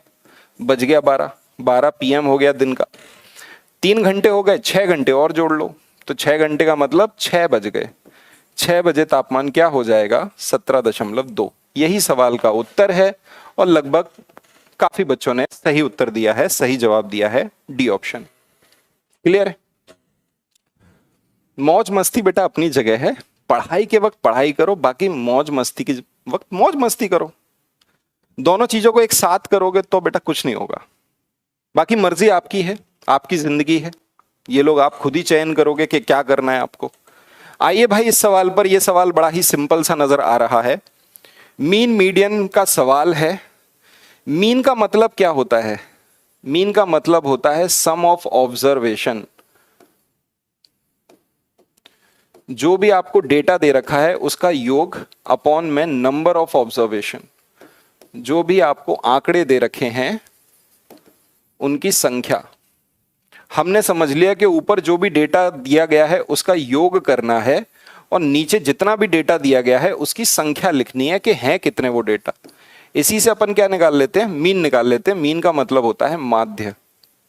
ठीक है? Which of the following statement is true for the mean and median of the score. ये स्कोर आपको दे रखा है, जो भी डेटा स्कोर जो भी दिया है 15, 8, 13, 1, 23, 15, 20, 1। क्लियर है? अब यहां पर आपके 4 स्टेटमेंट है। मीन ग्रेटर है मीडियन से, मीडियन ग्रेटर है मीन से, दोनों के दोनों इक्वल हैं। Median can not be determined as there are even number of scores. ठीक है? ये है सवाल। तो मीन कैसे निकालना है कि भाई सबको आप जोड़ दोगे, सबको जोड़ने के बाद किससे डिवाइड करोगे? 1, 2, 3, 4, 5, 6, 7, 8, 8 से डिवाइड करोगे। तो भाई जोड़ो भाई, सब कितना हो रहा है टोटल।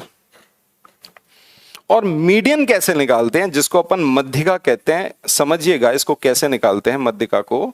मीडियन को कैसे निकाला जाता है अच्छे से समझना।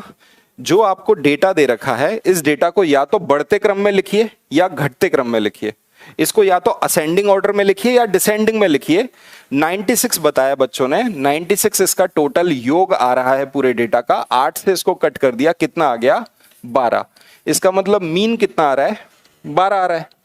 मीडियन निकालने के लिए इसको असेंडिंग में लिख दो। सबसे पहले लिखा 1, फिर लिखा 1, 1 के बाद क्या आएगा? 8, 8 के बाद कितना आया? 13, 13 के बाद 2 बार लिखा आपने 15, फिर है 20 और फिर है 23। आप एक बार चेक कर लीजिए आपने सही लिखा है कि नहीं।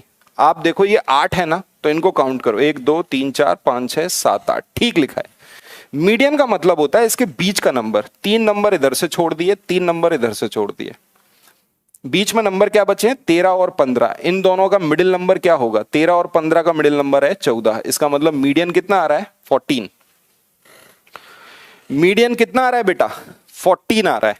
तो आपको समझ में आ गया कि भाई 14 तो 12 से बड़ा है, इसका मतलब मीडियन मीन से बड़ा है। यही सवाल का उत्तर है, बी ऑप्शन आपका करेक्ट है, median is greater than the mean. ये लो भाई, क्लियर है कि नहीं, डन है। ओके, जब भी 2 अंक बचे बीच में तो इनका आप मीडियन कैसे निकालोगे, एक तरीका तो ये इनका मिडिल नंबर देख लिया, दूसरा तरीका है इन दोनों को जोड़ के 2 से भाग कर दो। 13 और 15 को जोड़ा और 2 से भाग कर दिया, हमारा मीडियन निकल आया। क्लियर है, ठीक है।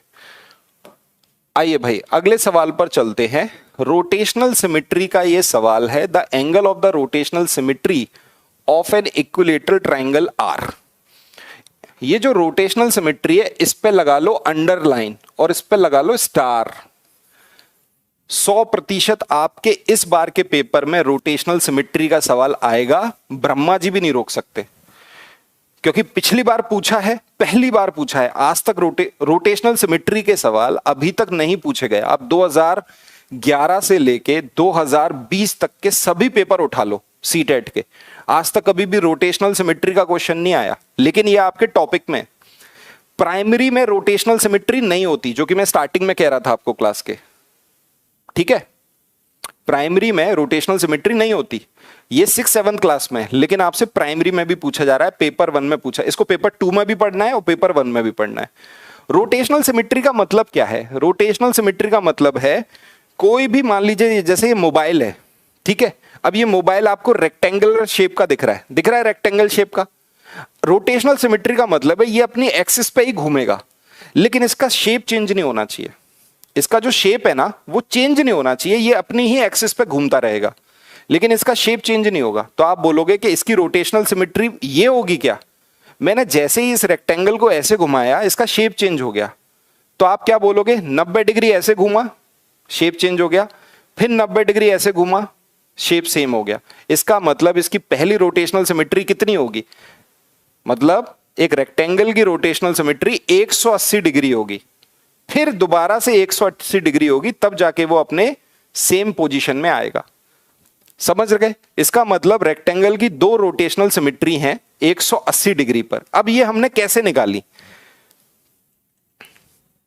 हमको रोटेशनल सिमेट्री का अगर ऑर्डर जानना है कि भाई कितना ऑर्डर है, कितनी बार घूम रहा है फिगर, तो उसको कैसे करते हैं 360 अपॉन n, ठीक है।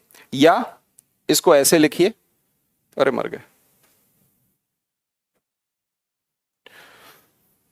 अगर अपन को एंगल पता करना है तो एंगल पता करने के लिए क्या करोगे 360 डिग्री बटे में n का मतलब क्या है नंबर ऑफ ऑर्डर, कितनी बार रोटेशनल सिमेट्री हुई है।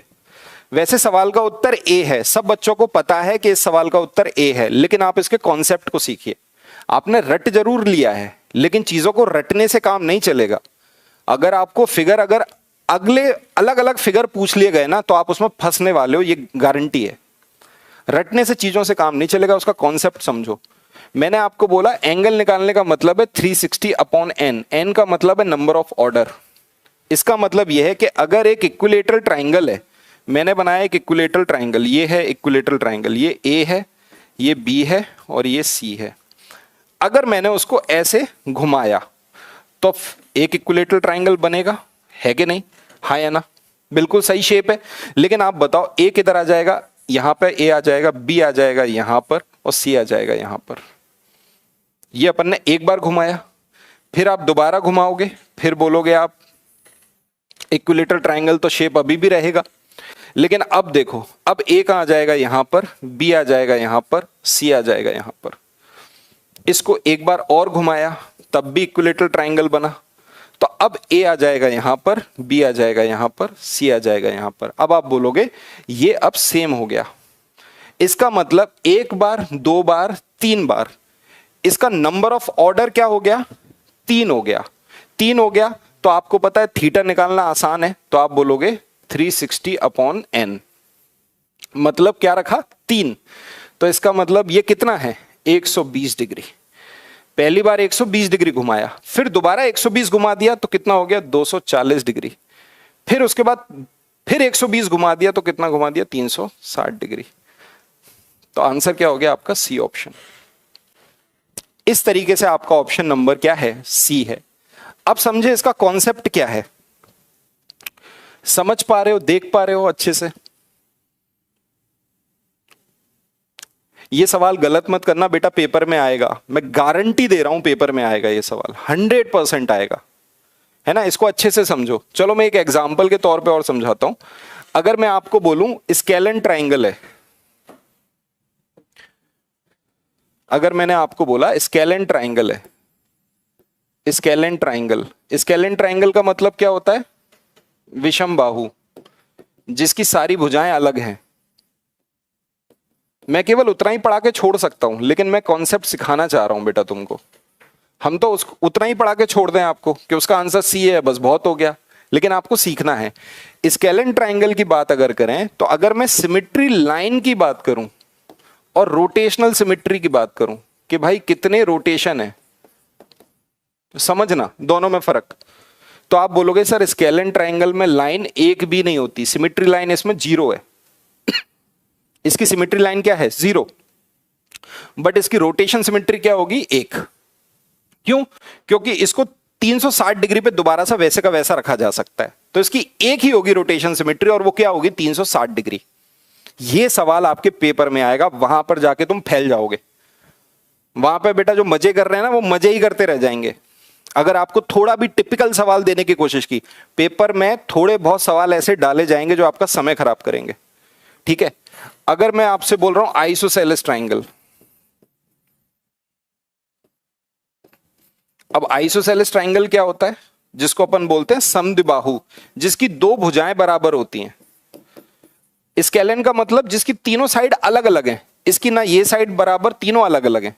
समद्विबाहु त्रिभुज, इसका मतलब क्या है, ऐसा ट्राइंगल जिसकी दो साइड बराबर हैं। और एक होता है इक्विलेटरल ट्राइंगल, समबाहु त्रिभुज।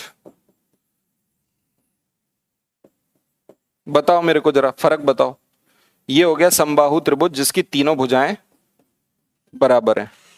अगर मैं आपसे रोटेशनल लाइन पूछूं तो आप बोलोगे सर इसकी सिमेट्री लाइन जो होगी वो 1 होगी ऐसे, तो इसकी सिमेट्री लाइन होती है 1, बट इसकी रोटेशन सिमेट्री कितनी होगी, आप बोलोगे इसकी रोटेशन सिमेट्री पूरा घुमाना पड़ेगा 360 डिग्री, इसकी रोटेशन सिमेट्री भी 1 है 360 डिग्री,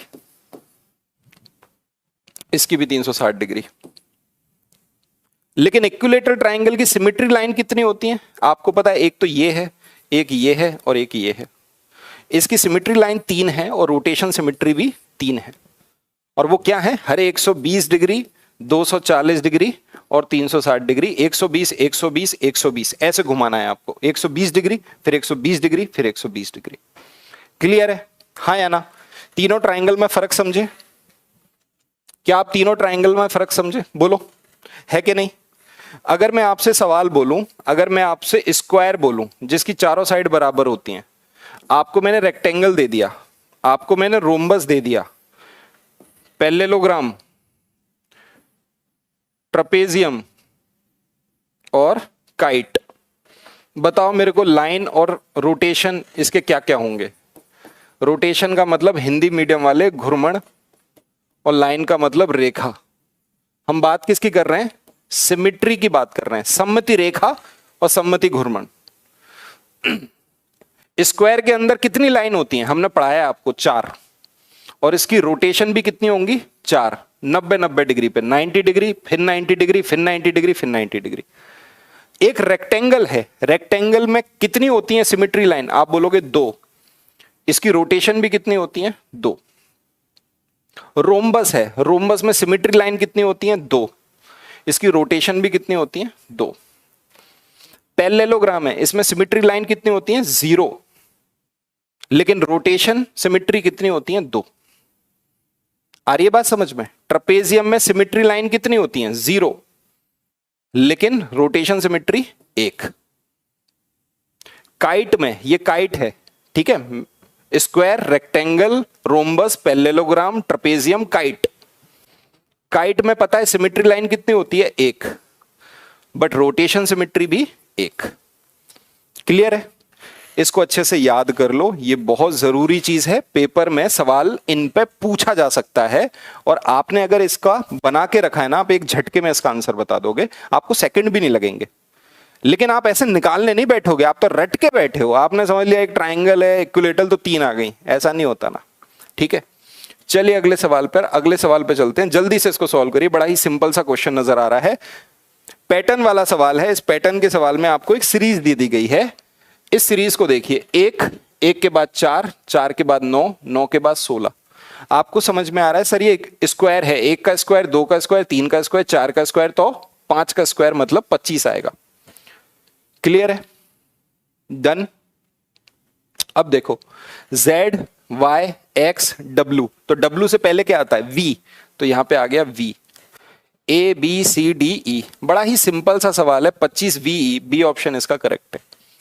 बहुत ही जल्दी आ जाएगा आंसर, आराम से कर लोगे। आओ भाई इस सवाल को, ये सवाल तो तुम खुद ही कर लोगे, इस सवाल में तो कुछ ऐसा है ही नहीं, बहुत ही सिंपल सा क्वेश्चन है। What should be subtracted from sum, किसका सम करना है? 9599 प्लस 5995 प्लस 9995, इन सबको जोड़ देना है। जोड़ने के बाद इनमें ऐसा क्या घटाया जाए जिससे क्या मिल जाए? 19995। इसका मतलब यह है कि भाई इनका पूरा सम करो, उसमें से इसको घटा दो। इस सवाल का उत्तर कमेंट बॉक्स में देंगे, ये सवाल कराने लायक है, ये तुम ही कर लोगे। ठीक है, आओ भाई अगले सवाल पर, इस सवाल पर आइए। ये भी सवाल वर्बली सॉल्व होगा, इस सवाल को तुम देख के ही बता सकते हो। क्या लिखा है? Which one of the following represent the number of 55,55,555। 55,55,555 55,55,555। आपको पता है भाई न्यूमरेशन सिस्टम में कैसे लिखते हैं? इकाई, दहाई, सैकड़ा, कौमा, हजार, 10,000, comma, lakh, 10 lakh, comma, crore, 10 crore, comma, मतलब 3 2 2 2 ऐसे बनता है अपना, यही है। ऑप्शन नंबर कौन सा है? पहला वाला ऑप्शन दिख रहा है, पहला ही क्लियर है। अब इस सवाल में तो कुछ है ही नहीं, एक झटके में बता दोगे। ओके, क्लियर है? लेकिन पता है ये नंबर बनता कैसे है, इस नंबर की फॉर्मेशन कैसे होती है? मैं आपसे पूछूं भाई, ये नंबर की 55 लाख का मतलब है 55, और लाख में कितने जीरो? 5 जीरो, ये हो गया 55 लाख। आपने बोला 55,000, इसका मतलब 55 और 1000 का मतलब 3 जीरो। 555, 5 5 और 5, ये होता है तरीका, ये है फॉर्मेशन ऑफ द नंबर। इसे अपन बोलते हैं फॉर्मेशन ऑफ द नंबर। आपको याद होगा 2018 में एक सवाल आपका पूछा गया था, 2018 में एक क्वेश्चन पूछा गया था, और वो क्वेश्चन क्या था? 2018 सीटेट में, बढ़िया सवाल था न्यूमरेशन सिस्टम में, और वो था 11,000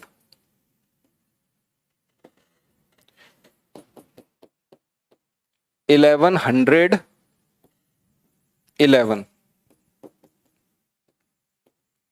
ये आपको बताना था। 11,1111, बताओ भाई, लिख के बता सकते हो उस सवाल को? ये 2018 सीटेट का सवाल है, 11,1111। पढ़ के बताओ, लिख के बताओ। मैंने लिख दिया भाई, लो। क्या ये इसका ऑप्शन है? B 11,1111, C option. अब इसका मेरे को याद नहीं आ रहा वो क्या था। अच्छा ये है, ठीक है, चलो चाहो तो इसको रोमन में लिख दो, 10 और 1 11, 10 और 1 11, 10 और 1 11। और डी ऑप्शन, डी ऑप्शन 12,111। बताओ भाई कौन सा ऑप्शन होगा? 2018 का सवाल है ये, 2018 में आपके पेपर में आया हुआ क्वेश्चन है। बताओ, आधे से ज्यादा जमूड़े क्या आंसर दे रहे हैं? ए ऑप्शन दे रहे हैं। पढ़ के बता बेटा इसको। 1111111, अभी बताया न्यूमरेशन सिस्टम क्या कहता है? 3 के बाद कॉमा, 2 के बाद कॉमा। पढ़ के बताना क्या है ये? 1,11,111। इसको क्या पढ़ोगे? 1,11,000।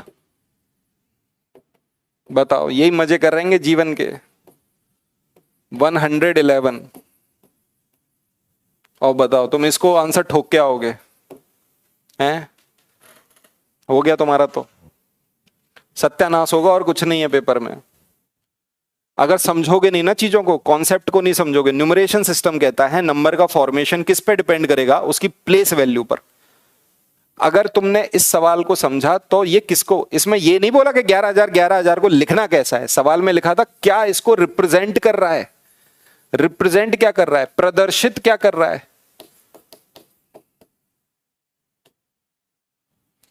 आंसर है डी। क्यों, कैसे? बिल्कुल, क्योंकि आप बोलोगे 11,000, 1111, इसको जोड़ोगे तब जाके आपका आ रहा है 12,111, और यही इस सवाल का उत्तर है। यही नंबर 11,1111 को प्रदर्शित कर रहा है। ठीक है, लेकिन गलती क्या कर बैठोगे? पहला ऑप्शन ठोकाओगे। पता नहीं कहां से पढ़ रहे हो, आगे से याद कर रहे हो, आगे से कह रहे हो 11,000, 1111 है। आ रहा है ना समझ में कैसे सवाल बन सकते हैं? अगले सवाल पे चलते हैं। लो भाई, अगला सवाल ये रहा, जल्दी से सॉल्व करो। चलो, कुछ ही सवाल रह गए हैं, फटाफट सॉल्व करिए, गलतियां मत करिएगा बस। ये क्लास ही आपको इसलिए, प्रीवियस ईयर को हम सॉल्व ही इसलिए कर रहे हैं जिससे हम उसके कॉन्सेप्ट को समझें और उसके इर्द गिर्द आने वाले सवालों को उड़ा दें। आओ भाई, इस सवाल को पढ़ो। कुसुम अपने मित्रों के साथ शाम को तब खेलने जाती है जब घड़ी में दोनों सुइयां 6 पर होती हैं। इस समय को 24 घंटे वाली सुई में क्या पढ़ा जा सकता है? This time on a 24 hour clock. अच्छा, 24 घंटे में इसको क्या पढ़ा जा सकता है? बेटा, दोनों सुइयां अगर 6 पे हैं, ये 12 और ये 6 है, दोनों सुइयां अगर 6 पे हैं, इसका मतलब क्या बज रहा है? 6:30 बज रहा है यार। तो 24 घंटे में इसको क्या पढ़ा जाएगा बताओ? 12 और जोड़ दो इसमें, तो आप बोलोगे 18:30 आंसर है सवाल का। सवाल के नाम पे क्या है? क्या बोले इस सवाल पर? आप बोलोगे सर ये सवाल के नाम पे धब्बा है। ठीक है, आओ अगले सवाल पर। अब ये सवाल तो केवल, इस सवाल को कौन करेगा बताओ एक झटके में इसका आंसर? भाई 3/15 और प्लस 7/12 इनका योग बताना है। मैंने आपको बताया कि भाई डिनोमिनेटर को सेम कर लिया करो, ये सबसे ज्यादा अच्छा तरीका है। अगर इन दोनों को सेम करना चाहोगे तो दोनों का एलसीएम ले लो। 12 और 15 का एलसीएम क्या है देख के पता चल रहा है कितना है? आप बोलोगे 60। 4 का इंटू उधर, 4 का इंटू उधर, बन गया 60। तो 12/60 प्लस इसको भी 60 बनाओ, 5 का इंटू उधर, 5 का इंटू उधर, ये हो गया 35/60। बस बेटा आंसर आ गया 47/60। बहुत ही सिंपल है। आप इस सवाल में पेन भी नहीं चलाओगे, एक झटके में सवाल को सॉल्व कर दोगे बिना पेन चलाए। अब तो तुम तेज हो रहे हो, अब तुम चीते बनते जा रहे हो। आओ भाई इस सवाल को पढ़ो। एकदम लॉलीपॉप सवाल है, ठीक है? पढ़िए सवाल को। भाई एक वर्ग है जिसकी परिसीमा दे रखी है 40 सेंटीमीटर, उसके कोनों में 1 सेंटीमीटर भुजा वाले छोटे वर्ग को काटा गया। नए आकार की परिसीमा में क्या परिवर्तन होगा? आपको पता है परिसीमा में परिवर्तन होगा ही नहीं। इस क्लास का सबसे पहला सवाल ही वही था। दोनों के दोनों पेरीमीटर सेम रहेंगे। पहले जो स्क्वायर है और अब कटने के बाद जो स्क्वायर बन रहा है वो सेम रहेंगे। इसका भी पेरीमीटर, इसका पेरीमीटर दोनों का सेम रहेगा। ऑप्शन ढूंढो कौन सा है? The boundary of the new shape will be equal to the boundary of square. लो भाई, नए शेप की जो बाउंड्री है वो स्क्वायर के शेप के बराबर है। अभी पहला ही सवाल था, इस क्लास का सबसे पहला सवाल यही था, ठीक है? आओ अगले सवाल पर। ये रहा आपका अगला सवाल। इस सवाल को आप करिए। 5 विद्यार्थी measured a length of their pencil using a scale and the result were as follow. 5 विद्यार्थियों ने अपने पेंसिल की लंबाई स्केल की मदद से मापते हैं जिसके परिणाम ये हैं 15.5, 12, 11.8, 9.7 और 7। बताओ भाई, तो सभी पेंसिलों की औसत लंबाई क्या है? What is the average length? क्या करूं इस सवाल का? एवरेज लेंथ के लिए क्या करना है? 15.5 प्लस 12 प्लस 11.8 प्लस 9.7 और प्लस 7, सबको जोड़ दो, 1 2 3 4 5 और 5 से भाग दे दो, यही इसका क्या निकला, एवरेज। और कितना आ रहा है बताओ, ये तो तुम खुद ही करोगे, डी होगा। आंसर बता रहा है बच्चा डी, बहुत ही बढ़िया। क्या होगा आंसर बताओ, पक्का डी। कैलकुलेशन मिस्टेक हो रही है सबकी, है। आंसर आएगा डी, 11.2। आंसर आ रहा है 11.2 सेंटीमीटर।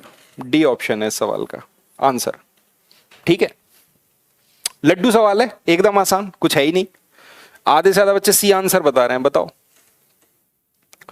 पढ़िए भाई इस सवाल को, खत्म करो इस सवाल को। 18 स्क्वायर हैं जिनकी साइड है 2 सेंटीमीटर प्रत्येक की। एक करेंसी नोट को कवर करते हैं, करेंसी नोट है जिसको 18 ऐसे स्क्वायरों ने कवर कर लिया है, ठीक है। ऐसे 3 नोट को कवर करने के लिए कितने स्क्वायर की जरूरत पड़ेगी? How many square are required to cover 3 such note? क्या करें इस सवाल का? 18 इंटू 3, बस यही सवाल का उत्तर है। 18 का पहाड़ा पढ़ लो, क्या हो गया बताओ? 54, डी ऑप्शन। आइए भाई इस सवाल पर, देखिए इस सवाल को, अब तो मजा आ रहा होगा तुमको। चतुर्भुज को पहचानिए, मेरी 2 सममिति रेखाएं हैं और मेरे सभी कोण बराबर हैं। अभी बताया है, अभी आपको समझाया है ये सवाल। क्या होगा इसका आंसर? चतुर्भुज को पहचानिए, identify the quadrilateral, I have 2 line of symmetry, मेरी 2 सममिति रेखाएं हैं और all my angles are 90 degree. बोलो बोलो।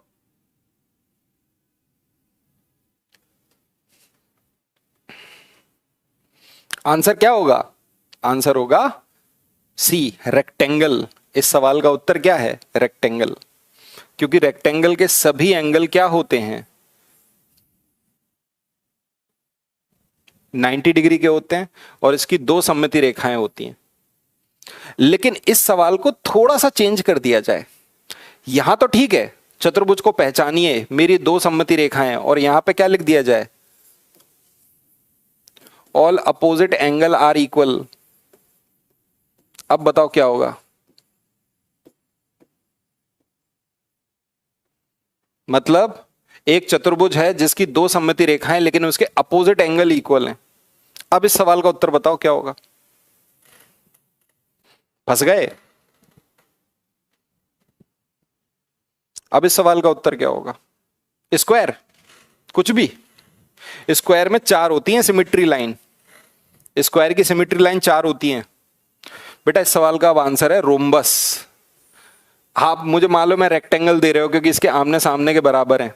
मैं रेक्टेंगल इस ऑप्शन में रखूं नहीं तो तब क्या करोगे? पैरेललोग्राम दे दोगे। पैरेललोग्राम में तो एक भी लाइन नहीं होती सिमेट्री की। रेक्टेंगल मुझे पता है तुम रेक्टेंगल ठोकोगे, मैं ऑप्शन से हटा देता हूं रेक्टेंगल, तब इसका आंसर होगा रोम्बस। अगर ऐसा सवाल घुमा के आपके सामने दिया जाए तो मैं ये कह रहा हूं, आपको पता है रोम्बस में A angle, B angle, C angle और डी एंगल। आपको पता है भाई जो सी एंगल है, एंगल सी बराबर एंगल डी और एंगल ए बराबर एंगल सी। पता है ना ये बात? रोम्बस में ये वाला एंगल इसके बराबर, ये वाला एंगल इसके बराबर। ठीक है, चलो आइए भाई इस सवाल पर, करिए इस सवाल को सॉल्व। क्या लिखा है इस सवाल में? बड़ा ही सिंपल सा क्वेश्चन है, ऑप्शन से उड़ जाएगा ये सवाल। ऐसा सवाल कई बार आया है, 2019 के पेपर उठा के देखोगे, हर सेट में एक सवाल ऐसा आ रहा है। पढ़ो इस सवाल को। सवाल में क्या लिखा है? चार रंग नीला, पीला, काला और सफेद की कमीजें क्रमशः 5, 10, 12, 15 के पैकेटों में उपलब्ध हैं। मतलब एक पैकेट में 5 हैं, 10 हैं, 12 हैं, 15 हैं। यदि एक दुकानदार चारों रंगों की कमीजों को समान संख्या में खरीदनी है, उसको समान संख्या में खरीदनी है, चारों रंग नीला, पीला, काला, सफेद, तो उसके द्वारा विभिन्न रंगों को खरीदने जाने वाले पैकेट की न्यूनतम संख्या क्या होगी? 4 ऑप्शन है, रख दो भाई, बोलो। आप बताओ भाई, एक में है कितनी? 5, दूसरे में 10, तीसरे में 12, चौथे में 15। ऑप्शन देखो, ऑप्शन कौन सा है? सी ऑप्शन आपका करेक्ट है, देख के ही पता चल रहा है। 12, प्रत्येक पैकेट में 5, 6 प्रत्येक पैकेट में 10, 5 पैकेट प्रत्येक पैकेट में 12 और 4 पैकेट प्रत्येक पैकेट में 15। अब इनकी संख्या सेम हो गई, ये भी 60, ये भी 60, ये भी 60 और ये भी 60। सी ऑप्शन आपका सही है। सुपर टेट का कोर्स आया है, करियर विल पे कोर्स आया है, अभी उसमें रजिस्ट्रेशन ओपन है, आप ले सकते हैं। आइए भाई इस सवाल को पढ़िए, इस सवाल को। और अब ये सवाल क्या है, एक तरह से ये तो केवल पढ़ने मात्र का सवाल है, मुझे नहीं लगता इस सवाल को कोई गलत करेगा। देखते हैं, ये सवाल मैं आप ही के ऊपर छोड़ता हूं, आखिरी सवाल है आज का। क्या होगा इसका? रेणुका ने तय किया कि वे एक रस्सी और एक कील की मदद से मैदान में एक वृत्त बनाएगी, मतलब एक सर्कल बनाना चाहती है वो। एक रस्सी है और एक कील है उसके पास। उसने एक पतली रस्सी ली और अपने उसके दोनों सिरों पर एक एक कील बांध दी। एक कील उसने इधर बांध दी, एक कील इधर बांध दी, और उसने अपने फिर उसने अपने एक मित्र की मदद से वृत्त बनाया। तो दी गई परिस्थितियों में निम्नलिखित में से कौन सा कथन सही है? इंग्लिश में आपने पढ़ लिया होगा सवाल, ऑप्शन आपके सामने। प्रयोग की गई रस्सी की लंबाई और वृत्त की जीवा बराबर है। हे भगवान, chord length of the chord of the circle and length of the rope are equal. पहला गलत है भाई। दूसरा, length of the rope equal to the length of the diameter, circle के डायमीटर के बराबर, गलत। Length of the rope used equal to the length of the radius of the circle. C option आपका सही है। बचपन में आपने देखा भी होगा, आपकी एक रस्सी है, मान लीजिए अगर एक कील है और एक रस्सी बंधी है और ये है, एक कील ये बंधी है, एक कील ये बंधी है। दोस्त को बिठाल दिया यहां पे, है ना, ज्यादा लंबी हो गई है, इसको छोटा कर लेते हैं बस। ये लो क्या किया इसने यहां से घूमे ऐसे ऐसे घूम के ये बना दिया, ठीक है। ये तो ये खड़ा रहा और ये ऐसे पूरा घूम के बना दिया, तो ये रेडियस के बराबर होगी। लेंथ ऑफ द रोप किसके बराबर? रेडियस के बराबर। चलो भाई, आज के सवाल कंप्लीट होते हैं। इन सवालों की शीट को विद आंसर के साथ मैं अपने टेलीग्राम पे अपलोड कर दूंगा, मैथ्स विद उदय सर, ठीक है। मिलते हैं आपको अगली क्लास में अगले सवालों के साथ। देखिए ये बात सच है, मुझे पता है आधे से ज्यादा बच्चों को लगता है सर लड्डू सवाल है, हम तो कर लेंगे। मैं मानता हूं आप कर लोगे, मैं मना नहीं कर रहा। इस भारत के भूखंड पर, पूरे भूखंड पर अगर सबसे आसान मैथ के सवाल कहीं देखने को मिलते हैं तो वो सीटेट का पेपर 1 है। ये बात सच है, आप किसी भी टेट के एग्जाम को उठा लो, सीटेट का पेपर 1 का मैथ के सवाल आपको 15 सवाल बड़े आसान नजर आते हैं। लेकिन आप में से कई ऐसे लोग हैं जिन्होंने कई दिनों से मैथ नहीं पढ़ा है, इन सवालों को सॉल्व करने में वो समय लगा लेंगे ज्यादा। मेरा यही मानना है कि इन सवालों को सॉल्व करने में, 15 सवालों को सॉल्व करने में आपको मुश्किल से मुश्किल 8 मिनट लगना चाहिए। 7-8 मिनट में आप इन सवालों को सॉल्व कर सकते हो, बस प्रैक्टिस कर रखी हो और ढंग से सॉल्यूशन आपके दिमाग में आ रहा हो, आप देख के ही पढ़ के समझ पाओ। तो सवाल को अच्छे से पढ़ना, पढ़ने के बाद ये समझना कि इसमें होना क्या है, बस ये सब सीखना होगा, ठीक है। चलिए अगली क्लास में नए सवालों के साथ पेपर 2 के भी सवाल मैं लेके आऊंगा, जल्दी ही लेके आऊंगा। ऐसे रेगुलर अपन क्लास लेंगे और सीखते रहेंगे, ठीक है। थैंक यू सो मच आज के लिए, बड़े ध्यान से क्लास को अटेंड करने के लिए शुक्रिया। Thank you, good night.